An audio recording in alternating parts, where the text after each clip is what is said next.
Welcome everyone to Exploring Responsibly, a live conversation series that traverses our sense of accountability, our actions, and our philosophies around our relationships with nature and the world.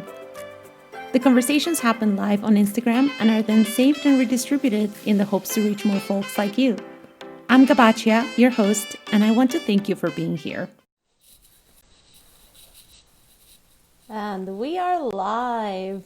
Welcome everyone to episode 3 of Exploring Responsibly, where we are going to be talking about all things winter adventures. I'm Gabachia, your host. My pronouns are she, her, hers. And I am tuning in live from Santa Fe, New Mexico, the land of the Pueblo and the Jicarilla Apache peoples.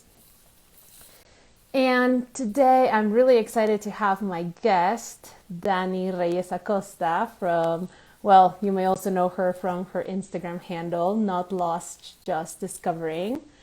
Dani, who's just tuning in right now, and I'm going to get her invited on the scene. Mountain athlete, a powerhouse of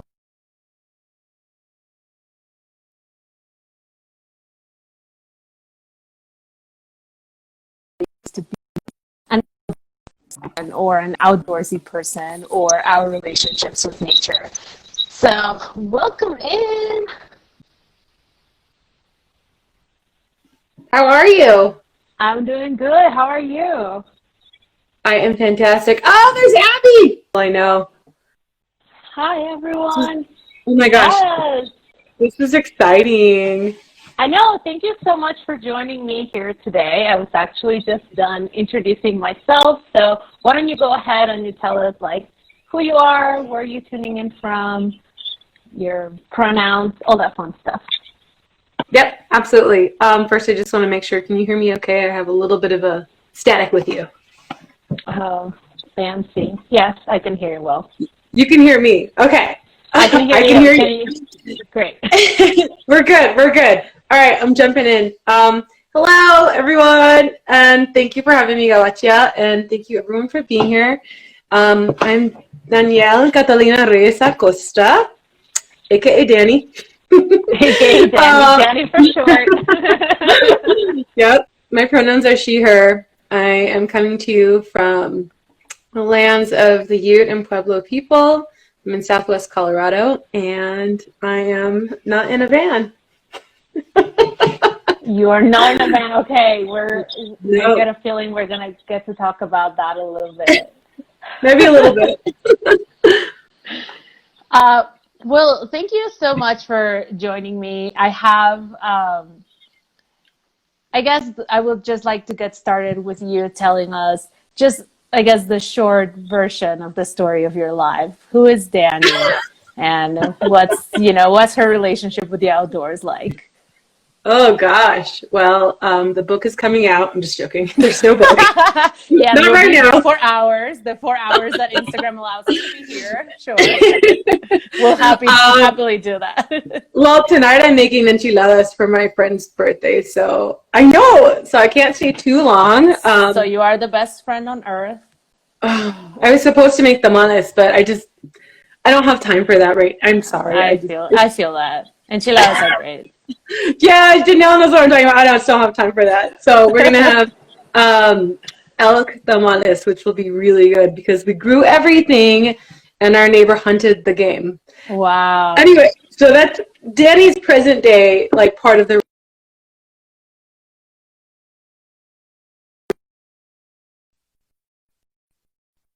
Oh no! To the space of I think cultivating, but I think through the journey of learning about all the different sports I want to get involved in and communities I want to be a part of, cultivation has definitely always been a part of it. So if I go back, in a nutshell version is, I grew up in Southern California.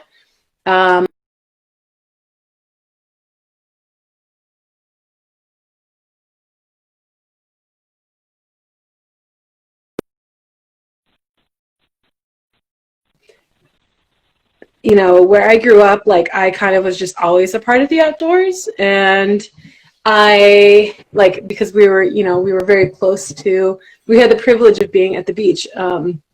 And I got to go camping like once a year, I think starting in like I was 7 or 8.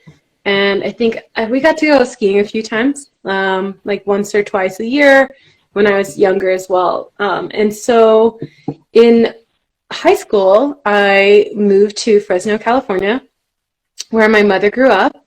And I didn't get to do any of the things that I started to learn about when I was a lot younger. But what I did end up starting to do was learn to embrace suffering. So I started cross-country running. Oh God. It was really tough. And at the time there's a lot of family stuff going on, and so I definitely was very distanced from kind of the outdoors as I know it today, and as I had started to know it when I was younger. And so I actually only realized, I think, like a month or so ago, that I think a big part of my being outdoors has been not just an attempt to like kind of reclaim like who I am or who I want and find out who I want to be, but also I think kind of go back to those like days of childhood that I had to grow up really fast. So, so flash forward to today. I am a professional slipboarder. I'm a big mountain slipboarder. I am a trad climber, or specifically crack climber, as Johnny reminded me, my partner,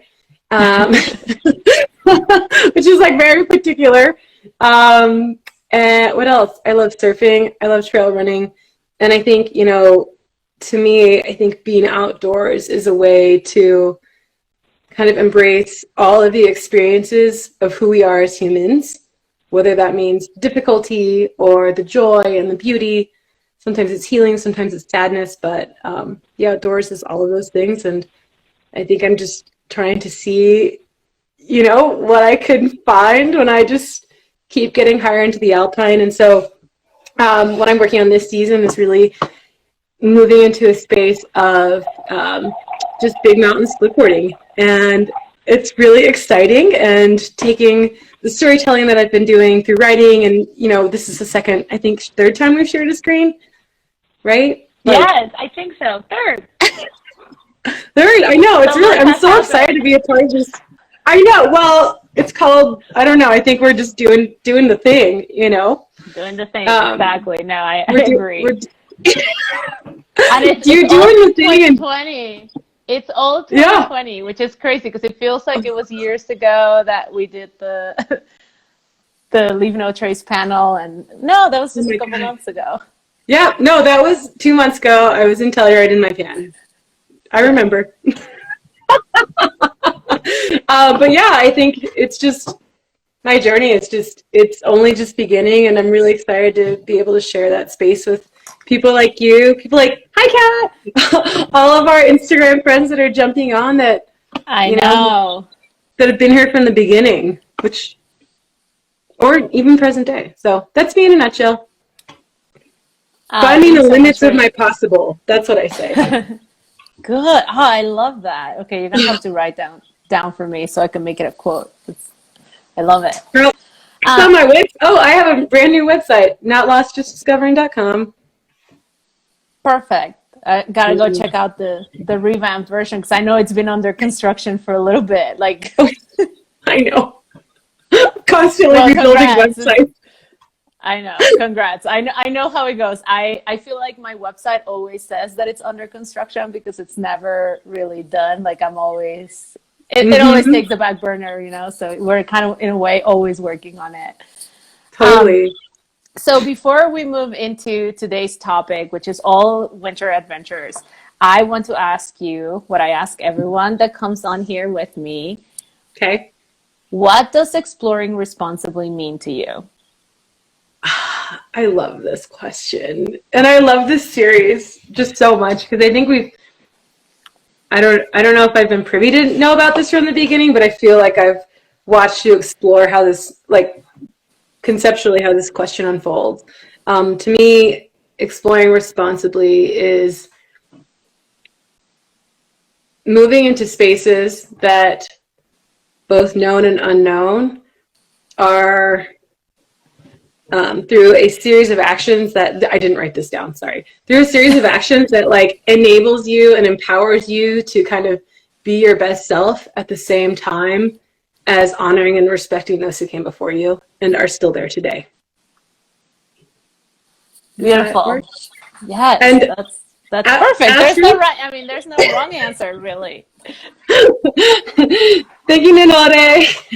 I mean, asterisk, and maybe we'll talk about this later. I think others is not just limited to human beings, right? I think when we talk about the concept of kin, which maybe we'll get into later, all living and non-living beings in our beautiful earth. Absolutely. Well, let's get into the meat, because I am really interested in all this winter adventuring, which, let me tell you, it's new territory for me. I mean, I have lived in upstate New York where it snows half of the year, but that was not my outdoorsy time. So I was not really out there enjoying the snow. But now that I live in New Mexico, it's closer to home. So it's something that I'm really interested in. So the first thing that I want to ask you is, because you mentioned that you are a split boarder. So Can you tell us, like, what the heck is split boarding? That's a great question. My mom might not even still know that answer. So I'm getting hopefully better at explaining it. So have you heard the term backcountry skiing? I have. Okay, so backcountry skiing is, in the same way as split boarding, are methods of human-powered adventure using skis or snowboard that enable you to go both up and down. Yes. Sounds easier than what it probably is. There's a lot of fitness required. Especially the up part. This is what I'm really interested about. The up part. Yeah, that's definitely a part of it. It should not be underestimated how heavy your backpacks can be. So split boarding is basically a snowboard that is cut in half. Yes, Noelle, up. We walk up the mountain.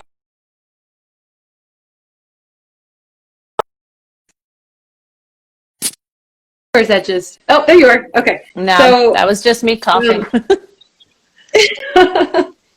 So when there's snowboards cut in half, nowadays you don't really have to do it by yourself unless it's really hard to find a snowboard. Hopefully we can get some more cheaper split boards out into the market. But anyway, you kind of, if you know what a snowboard looks like, right, kind of like a, I don't know, long cylinder thing. When you cut it in half, it flips over, it flops over, and the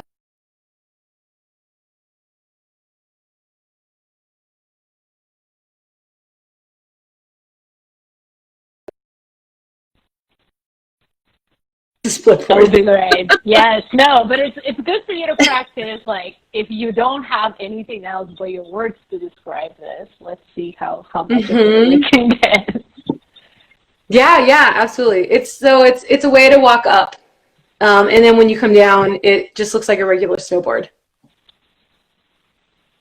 Cool. So, but these are specifically made for basically backcountry, like split boarding is basically backcountry snowboarding. Correct. Yes. Okay. Nice. Yes. Yeah. I should say too, like if you really want to play semantics, it can be it's like a subset of backcountry snowboarding, because you can also backcountry snowboard with just by boot packing, which is just by walking in your boots. I've done that. You can also be a backcountry snowboarder through snowshoes. I've also done that. I mean, this is my personal progression to getting a split board because they are expensive. Right. And walking is cheaper. Right, like if you're already a snowboarder, you have your snowboard, but that doesn't mean precisely that you're just going to go and buy a split board. So that makes sense. Yeah. It can be for some people, but there are a lot of great companies that offer demos for very cheap or free prices. Like if you do your avalanche education, For example, like Backcountry Raids is doing a series out in Breckenridge, like over 3 weekends this winter. And like you can get a free split board just when you take your Abby class. I mean, you don't get to keep it. It's just for the class. Right. Yeah, but that's cool. That's a cool way to get introduced to it, I guess, without investing in like a new one. Totally. Oh, I like it. Also, is saying sold a card to get a split. Yeah, I sold my soul. Just joking. That's not true. No, I mean, when I took my Abby 1 class, I rented a split board. And I didn't actually own a split board for a full season until after that. And I didn't have a full kit until like 2 years later after my Abby class. Yeah. Wow. I did a lot of snowshoeing. Is the split board like an easier method, or what is I guess, like, how does it compare to just going on with snowshoes or boots? It's a lot easier. It's a lot more, well, I shouldn't say easier. It's more efficient. Sense. Yeah. So when it's just, I think depending upon what your budget is, and what your interest level is, like maybe it's accessible for you to just buy a split board, but for some people it's not. Like for me, it wasn't. But I sold my snowshoes last year, and I kind of wish I didn't now. Yeah, I can relate to some of those gear items that you think I'm not going to longer use, and then you're like, no, I would have used them anyway. Totally. So thank you so much for sharing about split boarding. I was actually talking about it with my boyfriend before we hopped on, and I was telling him, like, you're split boarding. He's like, what's that? I was like, I'm pretty sure it's like backcountry snowboarding of some sort. Yeah. So totally. But this I've just gathered from what you shared, pretty much. So you've done a good job of explaining it, I guess, just overall in your day-to-day Instagram communications, at least. I'll work on getting better. Thank you. Cool. Happy to help. So, winter adventuring, I think I have a couple of questions, just like personally, that I'm interested to hear your opinion, just from the hiking perspective. So I love to hike. I went on my first solo hike in an area that was partially snowed, or maybe, well, it wasn't like snowing at that time. You can tell it snowed a couple of days before. And it was like, at some point, it got to a place where I was just happy that I brought my hiking poles and that my boots are like waterproof and whatnot, because I got to points where the snow was really fluffy, but then I also got to those spots where it was icy and scary to be on a downhill with, it almost felt like at some point I probably had to ski down the hill. It would have been better. So what are some of like your most basic recommendations for, everyday hikers that maybe are going on their first hike with snow? Yeah, that's a great question. So you can buy something called cat tracks for a very accessible price. It's like $20 at REI, and they're literally cat, like, meow tracks, like cat tracks. And you put those on your boots. Yeah, you put them on the bottom of the shoes, and they have little spiky kind of things, and so that is way cheaper than snowshoes. It's like very small to carry in your pocket or your backpack. And so snowshoes, like, so that's something I think everybody should have. I mean, I should have them. I lost mine. I need to buy them. Because honestly, it becomes, when snow trails become compacted, you can go climbing, like running, or hiking on just trails that are like for hiking that have snow on them if you have your tracks with you. But you wouldn't want to wear snowshoes, because snowshoes are much larger, and snowshoes are going to okay. We'll get to that. We'll get to that in a second. So get cat tracks, but snowshoes are nice to have if you're going on a trail that is not compacted, and hola Jens, and also if it's not Like if it's fluffy, like if it's powder snow. So yeah. So the difference snowshoe is when it just snowed and you're going out there. Yeah, for the most part. Or when there's like is there like a foot of snow or half a foot, or what's the measurement for the snowshoe? It doesn't really matter the depth, but if it's fresh and so imagine, like, remember basic physics, right? Like, or I think this is physics, right? Like if you just or is it like here, I'm going to give you a visual demonstration. Here's my yoga block. Here's my foot, right? Like if this represents snow, right? Right. And if I step on a fresh snow with just my foot, it pushes it down, huh? Right. But because all the weight is on this small area. Right.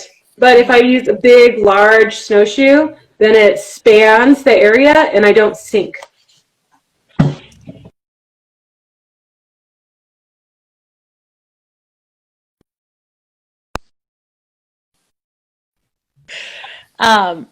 Cool. So basically that's the main difference. And then the little, what would they call, the cat claws, the cat tracks, like cat tracks. The cat tracks will be more like something that you carry in your backpack, and if you're going through a sketchy area, you put those on. Then you take them off, or do you put them on for the entire hike? I mean, you can do both. Will they get messed up if there's no snow on the ground, for example? It depends upon the surface. So if it's very rocky, maybe. But if it's mostly snow, you should be fine. Got it. The most important thing to do, actually, is really just kind of look. Right? So, like, look at the surface that you're walking on. And, like, even touch it. Like, if it feels icy, put on cat tracks. There are also other kinds of tracks that have, like, more, like, metal in them. And those are for when it's, like, very icy. Mm-hmm. And then the snowshoe is for when the snow is fluffy. Cool. Yeah. Cool. I think that answered not just my questions, but other folks' questions too. I see that Michelle says she's going on her first hike to Guadalupe Peak, so she's excited but nervous. Well, now you know, get those cat tracks or snowshoes, depending on what day you're going and how much snow you're going to have there. I mean, you can even wear cat tracks in your driveway when it's icy. Or walking down the street. Like, it's a good thing. I probably should. I'm like, they're good. Should, they're $20. I have a downhill here that, probably. It's like, save me some salt if I just use the cat tracks. So if we're going hiking in the snow, what are some specific considerations when we talk about, for example, leave no trace? Like, can we act as usual? Like, can we still do a cat hole? Like, what are some of the specific things perhaps that in the snow work differently? Yeah, sorry, I'm just waving at people that are waving at me. So I just want to acknowledge their wave. Hey. It's like real waves here. I know. I don't know which button to push because I don't know. Maybe I'm old. No, you're fine. So one of the things that I see most commonly, and this is honestly winter and summer and non-winter, but unfortunately is kind of dog pet bags, dog poop bags. And so something that's really important to remember with all Leave No Trace is to just take the bags with you, because they don't biodegrade, and especially in the snow, they look very gross on top of the snow. And tell me about this, because several times I've seen people leaving their poopy bags and saying, "Oh, I'm gonna come back and get it." No, actually, Sophia, who's also here, had to stop me one time from picking up someone else's poop because I knew I would. I mean, the thing is you have to take it with you, otherwise we forget it. So the thing to do is like carry an old empty Tupperware is really nice. Like an old like a salsa container or hummus thing. I don't know. Depends on how much poop your dog makes. But you can put the little bag inside of the Tupperware container, and then it won't get squished. I'll probably keep the scent in there too, so you can safely put it in your outdoor. Well, I feel like you will put it in your outer pocket, like in your mesh pocket of your back.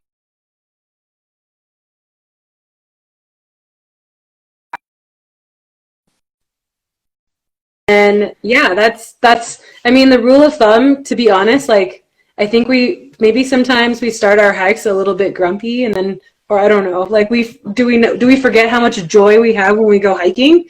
Because like I always forget to do stuff. I'm like, oh, I want to look at that tree on the way back, and then I forget. So like I think we have to take these things with us now. Like if you think of it. So like trusting, it's like trusting our memories and ourselves to go back and pick up the.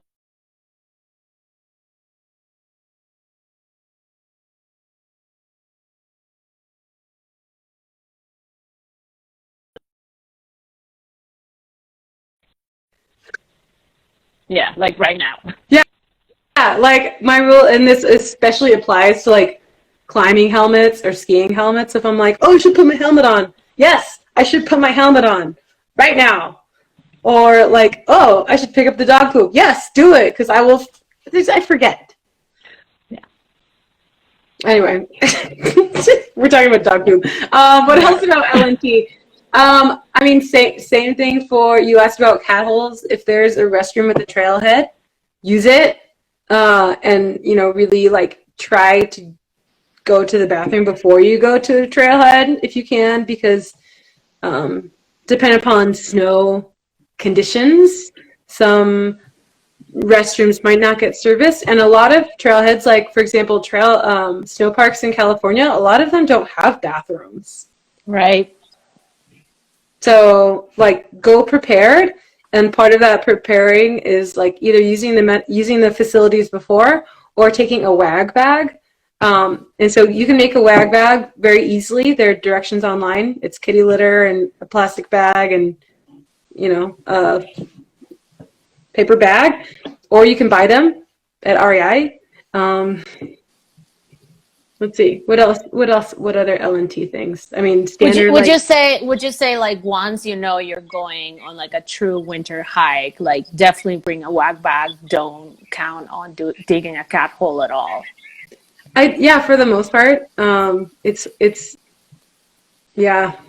for the most part, and I think with most winter recreation, that is the responsible thing to do, because this is a year where I think we see a lot of people are going to be going out into play, right? Because we can't go to restaurants and we can't go to bars and movie theaters and gyms, and so we want to go outside. So the thing to remember is that like if just one person does it, like impact that times 1,000.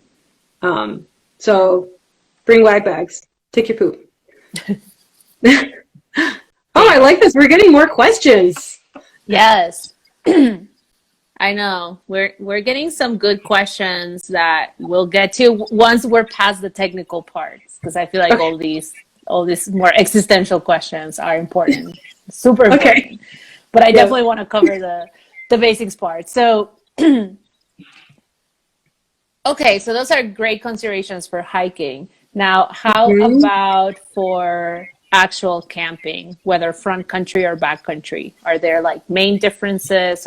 What are the main considerations? And let's talk about like basic beginner level of first time out there camping in the snow.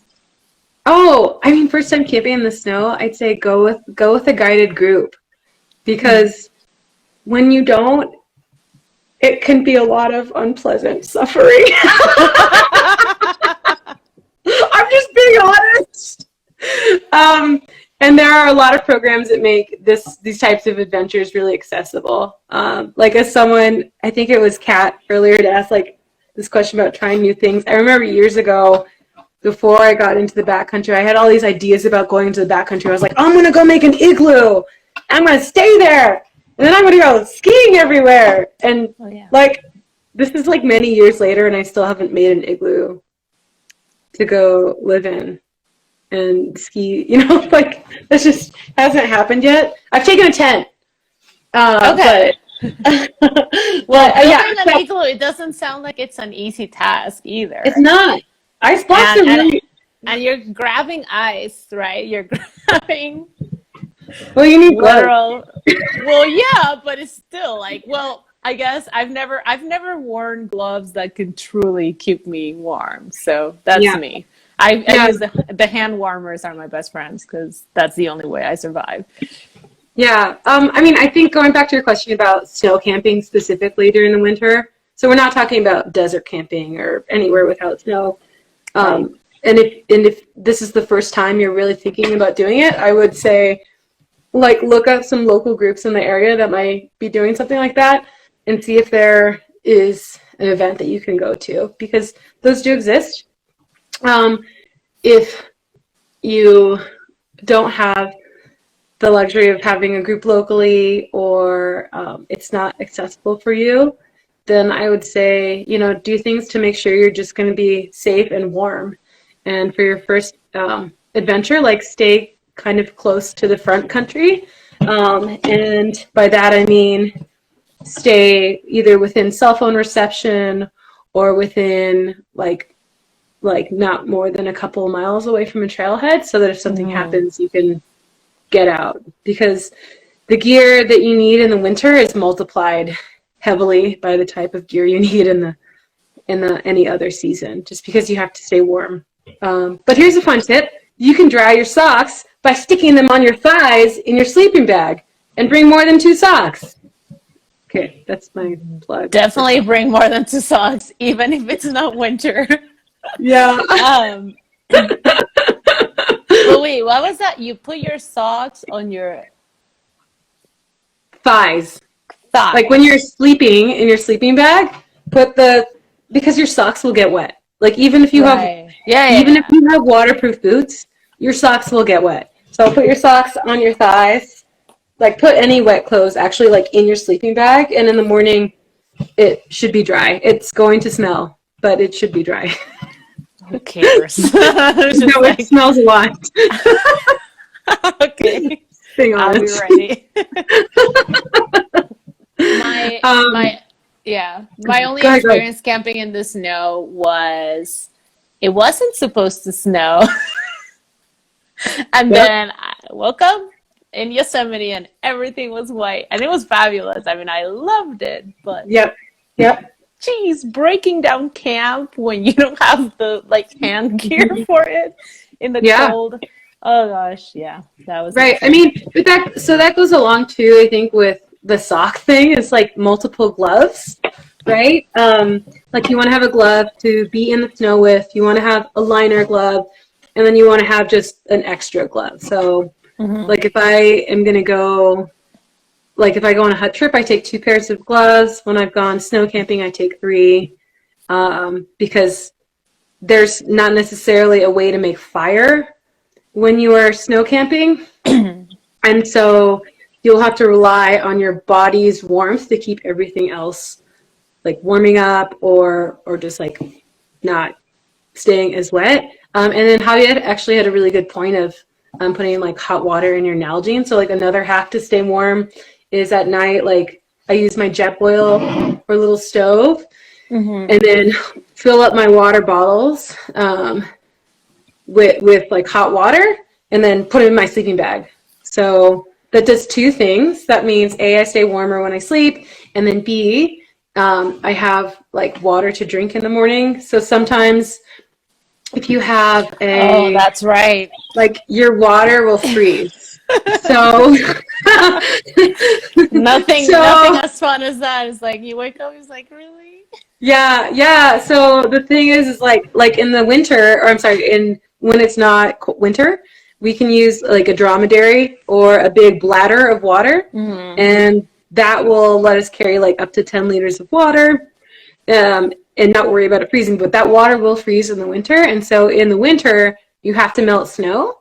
So like Javi said, just put water, like boil some water, put it in your Nalgene, go to sleep with it, and then in the morning you can reboil that, and you just like add more snow, and always scrape the top layer off the snow, and then get the stuff underneath. Good tip. Just don't use the top layer of the snow. Yeah, don't use that. And then let's see what else. I think planning ahead is a super, super, super important thing to remember. If you're going to go winter camping, obviously, like you want to look at the weather. And so I use NOAA, which is, I'm going to type that in. So that's National Oceanic and Atmospheric Administration. And so you just Google NOAA and where it is you're going, like NOAA and the mountain or NOAA and like the general area, and you'll have a really good weather forecast, better than weather.com. So look at that. Right. And yeah. So you want to look at your weather, and if there's any chance of precipitation, you really want to make sure you have all of the right things, like multiple puffies, synthetic and down, possibly a rain jacket if you're somewhere that's going to get warm, and of course, like avalanche conditions. So that is a whole other can of worms. Yeah, I bet.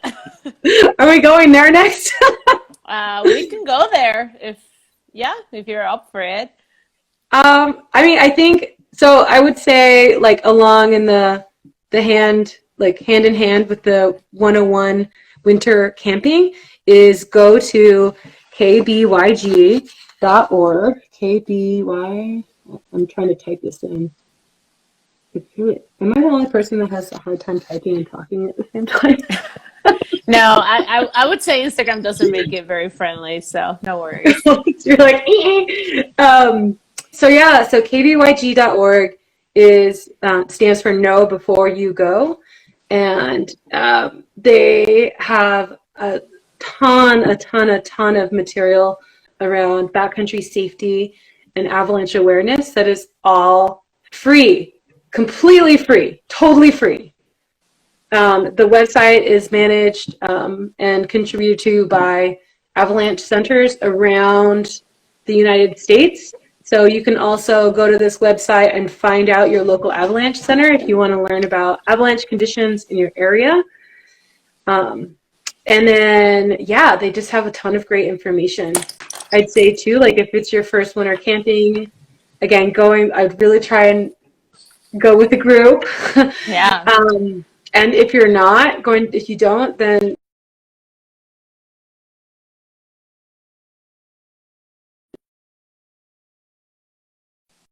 you really want to stay safe. And Absolutely. You don't want to go into avalanche terrain.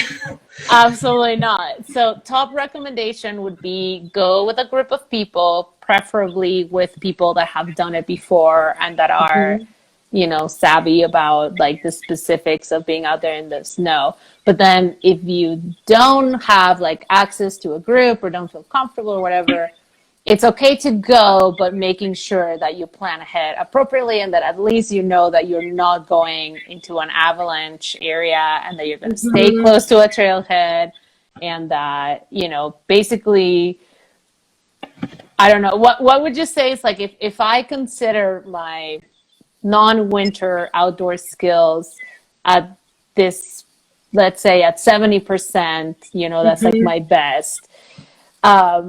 If I'm going in snow, like how much less of that percentage that would be? Like, am I at 20%? Am I at 10%? What do you think in your opinion? It's tough because it's transferable. I think a lot of the basic survival skills, it's just, know that it's going to be cold. It might be a little bit uncomfortable and, embrace this opportunity to build resilience. Oh, yeah. I call this building resilience. Yay, winter sports. So Well, very the thing is, the biggest difference is like when you're just there and it's cold and it's dry versus, for example, when you're stuck in a rainstorm versus Mm, like snow, right? So it's yeah. like, I think the thing is like, so you had mentioned going to Yosemite and it snowed. Like that's a great opportunity. Like think about visiting your national parks, right? Um, and using one of their campsites to try out your winter camping. Because I think just like any outdoor skills, I want to think about like how am I building my skills as a progression. mhm. So, if you throw yourself into the deep end and say, okay, I'm going to go, trust me, because I've done this and it was maybe not the smartest thing. Thankfully, I had friends who were much more well versed in these things. But if you go like way far out and you're not prepared, it can really just go very bad very quickly. And like I said, like luckily I was prepared and had good friends that made sure my game was dialed. But yeah, you just step by step. Like winter camping can be really awesome. Just keep moving. And I prefer inflatable sleeping pads. Actually, I do two. I use a yoga mat and then an inflatable sleeping pad on top of it. Because then if it gets Wow, really nice and you're in spring, like it's sunny, you can take your yoga mat inside. nice. So you can wait, is this backcountry? You take your yoga mat into the backcountry? I take my yoga mat everywhere.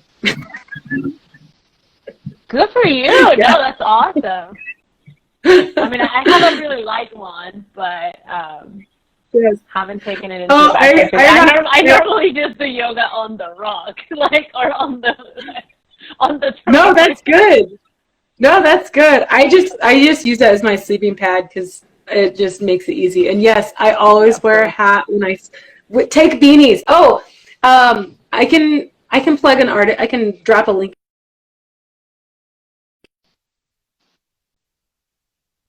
Winter, like sports. Ooh, yeah, that would be fabulous. Yeah. And to Javier's question about sleeping with a hat, here's a story.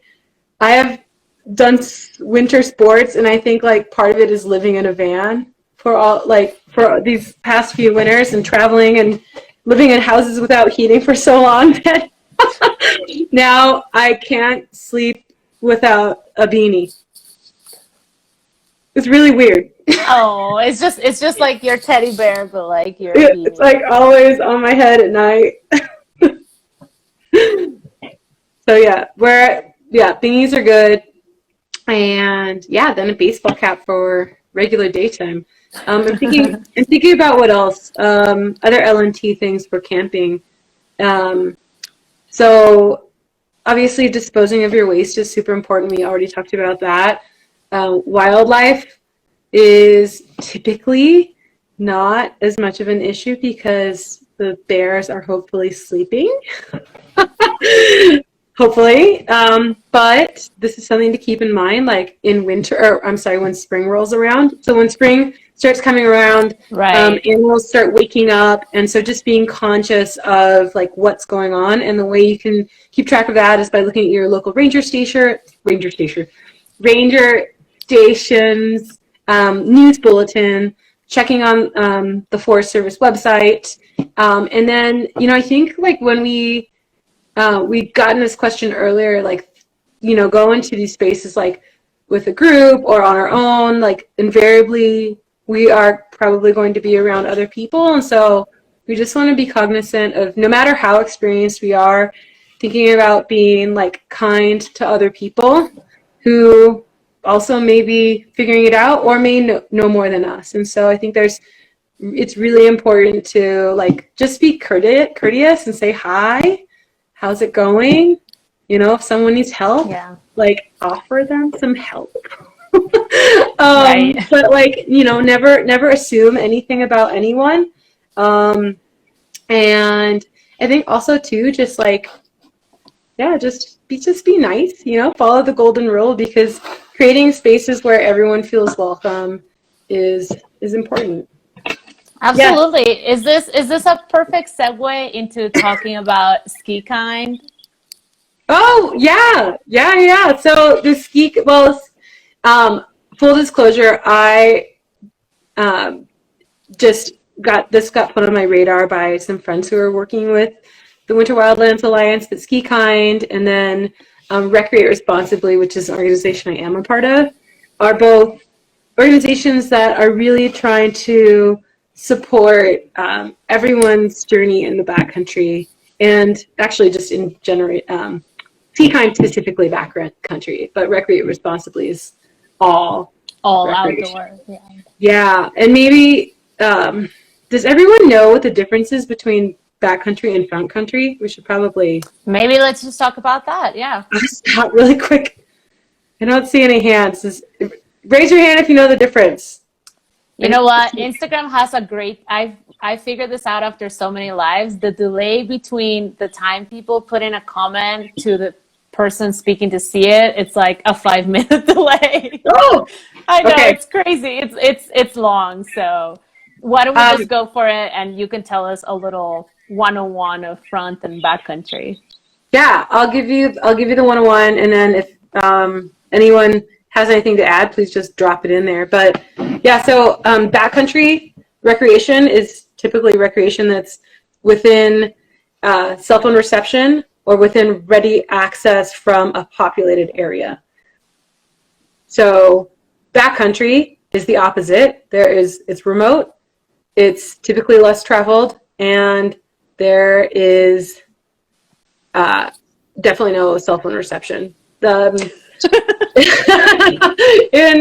I think in winter recreation, we kind of have to assume that both front country is a kind of back country. It gives us the illusion of feeling like because maybe we have cell phone reception that things are safer. They are not. Yeah.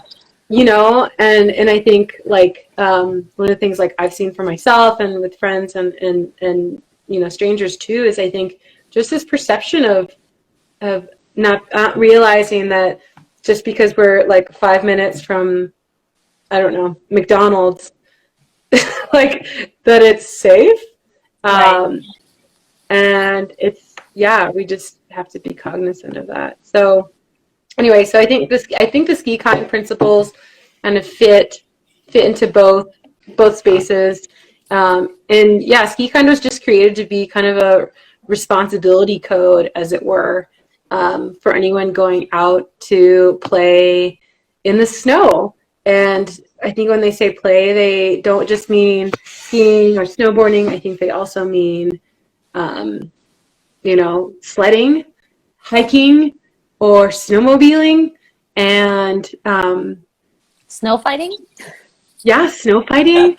We've already talked. I'm looking over our principles really quickly. We've kind of covered all of them. Ski no trace, ski self-reliant, and again, self-reliance is just having everything that you need. So maybe sometimes more. Being inclusive and creating welcoming spaces. Being aware of conditions. So something to remember that I think a lot of people don't know is that conditions in the mountains can change very quickly. So it's really important to have an idea in your head of the weather forecast, but you also want to be prepared with you always want to have a down puffy. You always want to have a wag bag or a small first aid kit. You always want to have water and a fire starter and some bandages. So yeah, just like being aware of like what can happen and being prepared if anything does happen. I think being respectful of signage is super important, right? Like anytime, like especially if you're leaving a resort boundary or what happens a lot in the winter is property boundaries get covered up by snow. So when you're wandering around, like if you are wandering around, try to just be aware of if you're going onto private property, because that can be a no-no. And then skiing smart, which is I think really about being aware of how like your skill level in the context of of where you're applying it. So sometimes I think I'd reference getting in over your head earlier, and yeah, just wanting to just be like, can I do this? Is this within my reach? And if not, coming into, this is a long, good question. Sorry, I got distracted. Getting ready to handle that. And then, yes, being kind. It's just, I know this may be oversimplifying things, but just being kind to others is a super important part of skiing and a way to have it really fun, make it really fun. I seriously, that's what I appreciated the most about that initiative when I came across it, that it was called Ski Kind, because this idea of being kind to yourself, being kind to everyone else that is there or will be there, and then also being kind to the land and the animals that call it home. Totally. Yeah. And like one of the things I think a lot of us get wrapped up in, like myself included, is this idea of like when we go backcountry skiing that I have to achieve an objective because I'm here, or like I took the time off of work or what have you. And, a big part of being kind to yourself can also save your life, right? So like if your body's not feeling it, if someone else in the group isn't game for it for whatever reason, if the conditions aren't good, like really just like taking that moment to be mindful of what's going on. We're getting a lot of gear beta questions. I like it. I'm sorry. So yeah, go for it. You can answer these questions. I think they're great questions. Do you carry or recommend carrying a thermarest pad in winter? I have heard people carry them in case you have someone hurt. They can sit on them and not freeze. Mm-hmm. Yes, that is true. In general, like in backcountry skiing, I do not carry a thermarest pad every single day, but I do carry puffy jackets. And I usually carry a synthetic and a down puffy. So if I was going on a longer trip, like a hut trip, maybe I would carry that. Or not maybe, I would definitely carry it. Sorry, for a hut trip. For hiking, I would definitely carry it, I think, hiking, because it's nice to just sit.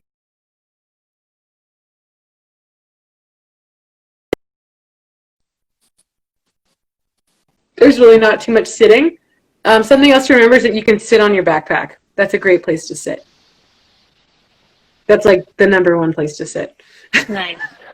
Yeah, it makes sense. Yeah, right. Maps or GPS apps. I really liked the Gaia GPS app in the past. It's been really good to me. They have for our backcountry. You are welcome, Jack. Sit on that backpack. It's very comfy, squishy. Yeah, Gaia GPS has a snow angle shading.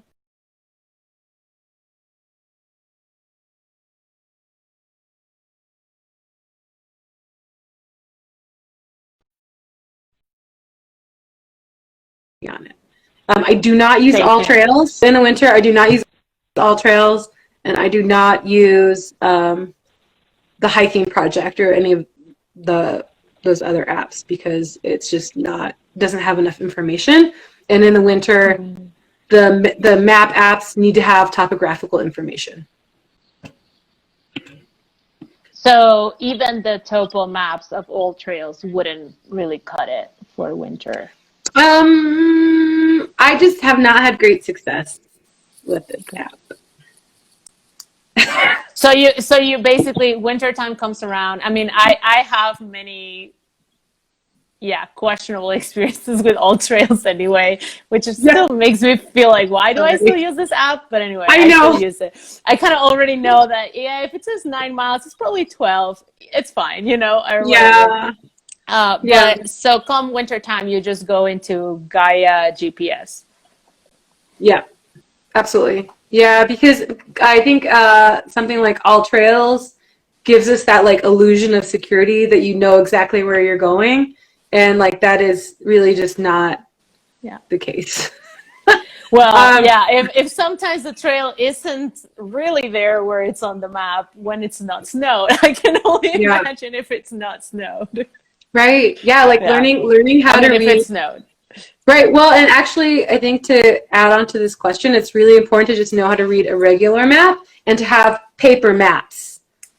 Paper maps are so great for when you're going to a new space or you really want, like, I mean, we can't ever rely on our phones working. Like in the winter, batteries die really quickly.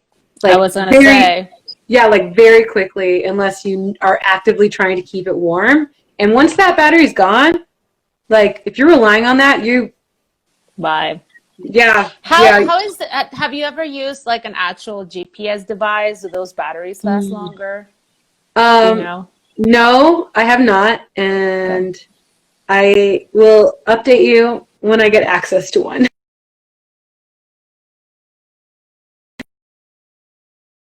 So I, Question about co-tracks. Mhm. I have not used co-tracks.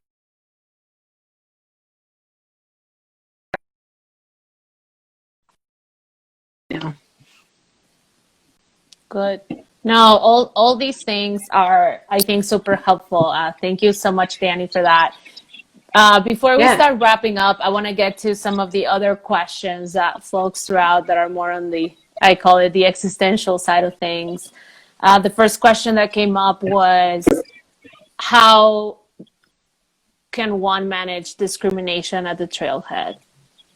Especially, Mm-hmm. as obviously as people of color, we tend to Mm-hmm. experience that. Yeah. That is such a great question, and it's so loaded.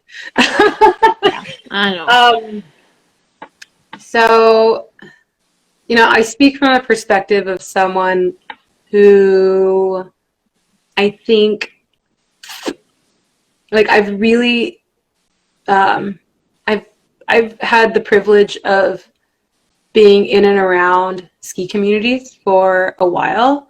And so I have learned to code switch, if anyone knows what that means, which is a kind of like adopting mannerisms and language that helps you blend in more.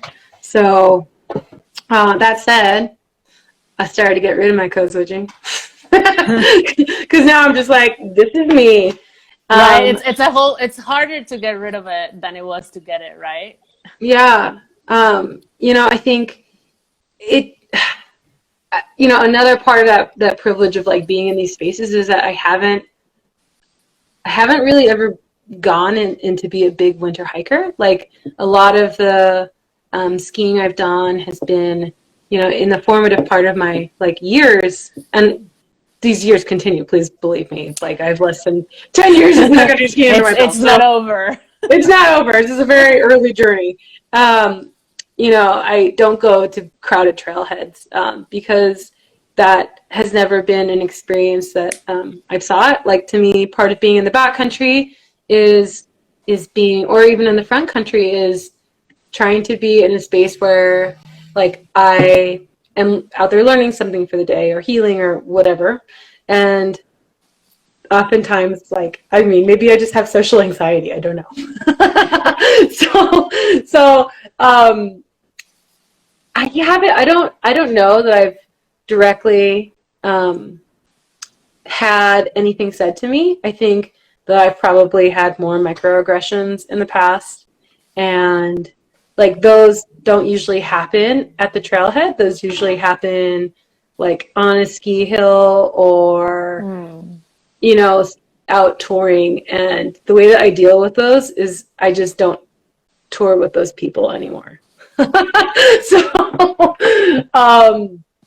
unfortunately, like it's not my job and it's not anyone else's job to, convince pure strangers, um, like how to treat them. So typically, if someone says something to me, or if someone was if like in the hypothetical scenario where someone said something snarky, I would probably just tell them, I don't know. I mean, I guess it would depend upon what the context, right? Like, Right. I just, I had I've never, like, I've been getting the question of, like, where are you from for, like, many years, so long that, like, at this point, I'm just like, I live here. My answer is just, I live here. So, um, Right, because that question, what are they really getting at? they just want the list of your DNA composition or what? Yeah, and a lot of times too, what I've discovered when I've like lived in ski towns is that oftentimes the people that are asking these questions are, I mean, if they're locals, that's one thing. I think like a lot of times they're tourists are asking these questions, which is like, I just say, I live here, and then the conversation is done. I haven't ever had any interactions with law enforcement. Okay, I lied. That's not true. But it's not the kind of law enforcement you're thinking. So snow plows, I don't know if they're technically law enforcement. I was going to say, what kind of law enforcement are you talking They about? want me to move my van. They're like, what are you doing? Get out of here. Of course, yeah. Okay.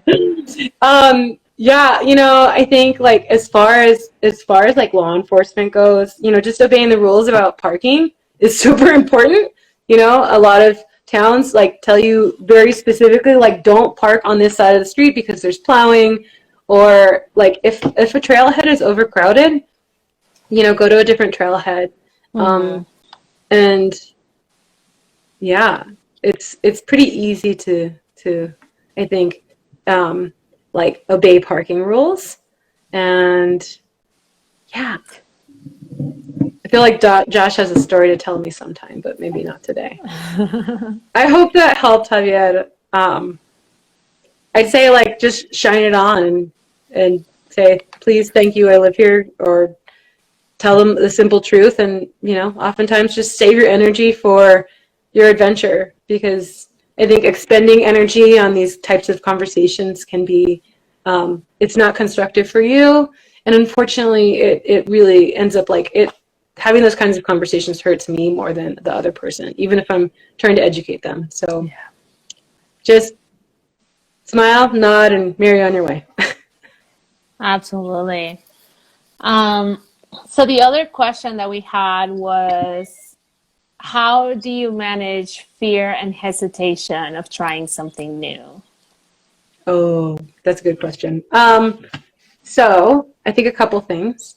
So I really try and build a community around me of people that are interested in the same things, and or maybe are slightly better than me, or much better.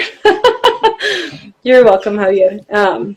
But, like, I think trying to be the only person sometimes that's doing these things in your group of friends makes it really, really hard, because some of these things like are scary, and it's cold, and you're like, what am I doing? And they're so much more fun with friends.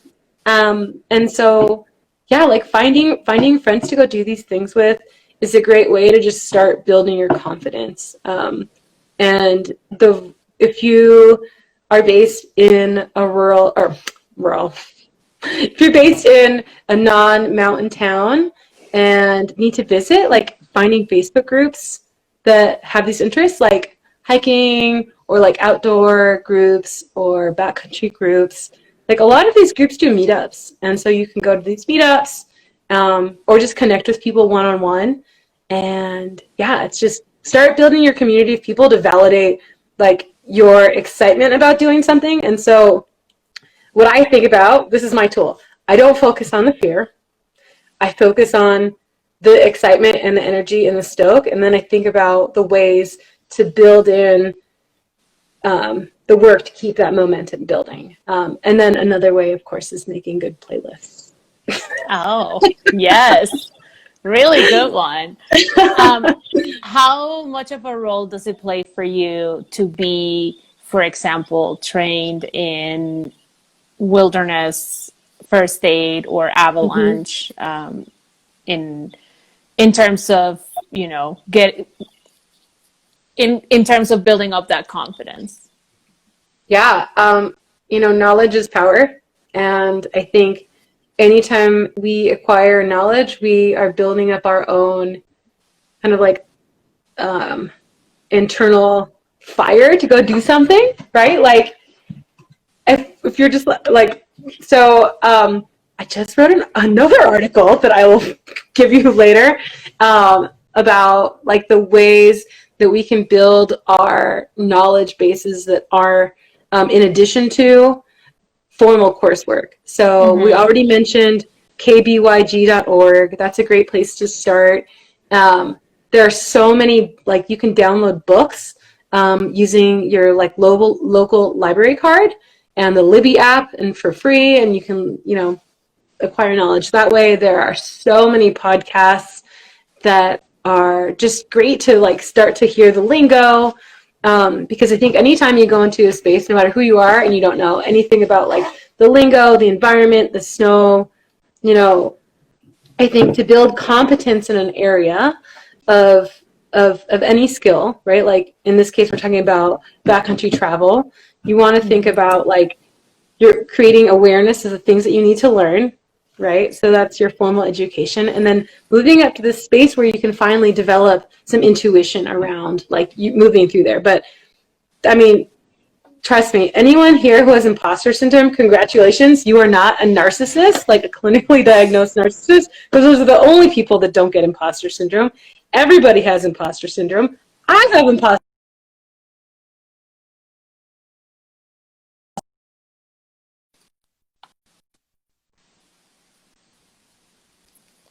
Was that a high five?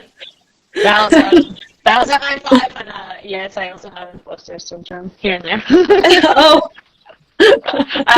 Acknowledgement of this is something. Yes, exactly. Like you said, we're the opposite of the narcissist, right? We understand human. that we're not the only.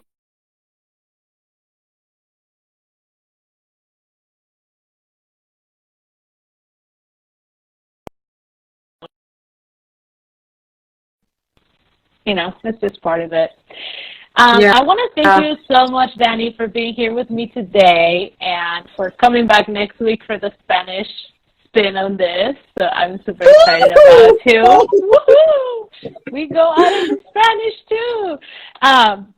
So before I say officially goodbye to you, do you have any upcoming projects that you're really excited about, or anything that you want to share with?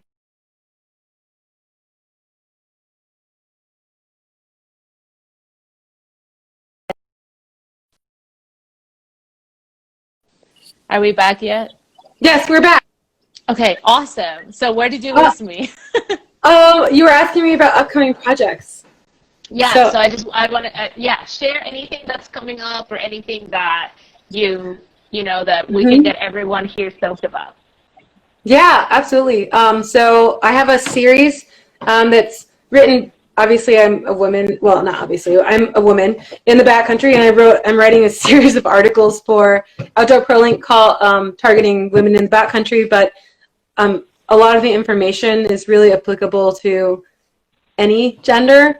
But I just wanted to make it like specifically for women. But there's a lot of great information that people outside of the women gender, I think, can also find valuable. So that's just on dirtbagdreams.com.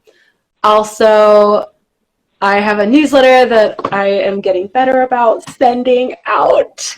That's called The Uncommon Send. I think you have links to that in social. And then, yeah, I'm just super excited for the snow to start falling, because I have a couple film projects I'm working on. Yes, it's really exciting. Oh, that sounds so fun. I can't wait. Yep. So, yeah, and then I have a big tick list of things to ski in Colorado and the Tetons, and some of them will be on film. So that's exciting. Oh, that's going to be fabulous. I can't wait for that. And in the meantime, I think everyone can just go to @NotLost, just discovering, and just follow along all of Dani's adventures. And she's great at not just, showing off this epic places that she gets to human power arrive at, but also she's great for just food for thought, and amplifying other voices that are also doing great work for diversity, equity, and inclusion in the outdoor space. So thanks, Dani. Thank you. Hasta la próxima semana, cuando hablamos en español. Hasta la próxima. Yes, next week in Spanish. Flyer coming up soon. Ciao, linda. Ciao. Ciao. So don't forget, everyone, to follow Dani at Not Lost, Just Discovering on Instagram, and to visit her new website, notlostjustdiscovering.com. This was episode 3 of Exploring Responsibly. I'm Gabacha, your host, and I want to thank you all for being here today. Thank you so much.